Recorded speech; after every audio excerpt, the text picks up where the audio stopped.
Sono stati evacuati e trasportati sulla nave Diciotti della Capitaneria di Porto i 175 a bordo del traghetto di linea Cossilia, dove nella sala macchine ieri sera, mentre era in navigazione verso Porto Empedocle, si è sviluppato un incendio.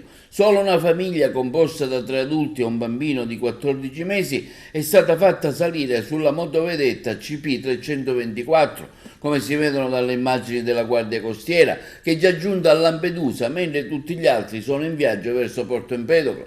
L'evacuazione è stata decisa durante la notte per motivi di opportunità, ossia per evitare che rimanessero troppo tempo in attesa sulla nave e non di sicurezza, e non c'è mai stato alcun pericolo per l'incolumità dei passeggeri. L'incendio si è sviluppato mentre la nave di linea si trovava a 5 miglia a sud di Linosa. A bordo c'erano complessivamente 175 persone, tra cui 83 migranti trasferiti dall'hotspot di Lampedusa proprio verso Porto Empedocle, 10 carabinieri del reggimento Puglia, 27 membri dell'equipaggio e 55 passeggeri. Le fiamme sono state circoscritte e spente grazie ai sistemi di sicurezza. Il traghetto, subito dopo che il rogo è stato domato, è rimasto fermo in attesa dell'arrivo delle 2 unità della Capitaneria di Porto, sulle quali è stato fatto il trasporto dei passeggeri, dei migranti e dei carabinieri.